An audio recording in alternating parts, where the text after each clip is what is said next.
Music ভিডিওর দাপট যতই থাকুক, গান এখনও শ্রুতির বিষয় হয়ে আছে। কিন্তু যারা কানে শোনেন না, তাদের শ্রোতাদের কথা ভেবেছেন কেউ? সম্ভবত এমন প্রশ্নের জবাব দিতে ব্যতিক্রমী উদ্যোগ নিয়েছে ডিজনি। প্রতিষ্ঠানটি জনপ্রিয় কিছু গানে নতুন রূপে ইশারার মাধ্যমে, যাতে শব্দ নয়, হাত, মুখ ও শরীরের অভিব্যক্তিতেই ফুটিয়ে তুলেছেন গানের কথা ও সুরের আবেগ। বিস্তারিত প্রতিবেদনে।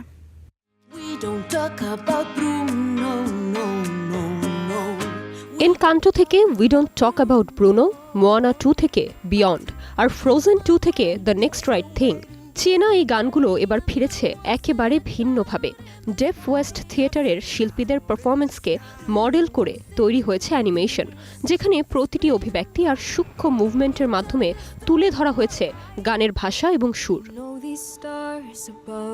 সঙ্গীতকে সবার জন্য সহজ করতেই এই উদ্যোগ। লক্ষ্য একটাই, অন্তর্ভুক্তি, যেন শ্রোতা হিসেবে কেউ বাদ না পড়ে। আমার বাবা বধির। ছোটবেলায় সাইন ল্যাঙ্গুয়েজ না জানায় তার সাথে একটা দূরত্ব ছিল। এই কাজটা সেই দূরত্ব কমানোরই চেষ্টা। আমি চাইছিলাম ডিজনি আর বধির কমিউনিটির মধ্যে সংযোগ তৈরি হোক।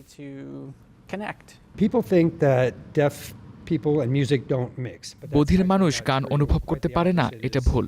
আমরা দেখি, অনুভব করি, আর এখন প্রযুক্তির কারণে আমরা আরো বেশি করে সঙ্গীতের সঙ্গে যুক্ত হচ্ছি।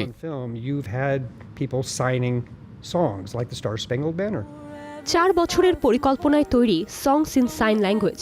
প্রতিটি গান অনুবাদ, রিহার্সাল আর শুটিংয়ের পর রূপ দেওয়া হয়েছে অ্যানিমেশনে। অ্যানিমেশন তৈরিতে ধরা হয়েছে প্রতিটি মুভমেন্ট।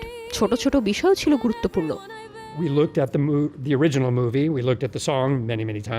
আমরা প্রতিটি গান অনেকবার দেখেছি, গানের কথা ভেঙে অনুবাদ করেছি, অভিনেতাদের সঙ্গে রিহার্সেল করেছি, তারপর বিভিন্ন অ্যাঙ্গেল থেকে শুট করেছি। প্রতিটি শটে কি কাজ করছে, কি কাজ করছে না, সব ঠিক করেছি। এই পুরো প্রক্রিয়ায় টিম ওয়ার্ক ছিল সবচেয়ে গুরুত্বপূর্ণ। হাতের ভাষায় বলা এই সুর শুধু নতুন অভিজ্ঞতাই নয়, এটা এক নতুন সম্ভাবনার দুয়ার, যেখানে শব্দের গণ্ডি পেরিয়ে সবাই মিলে উপভোগ করতে পারে একই সুর, একই আবেগ।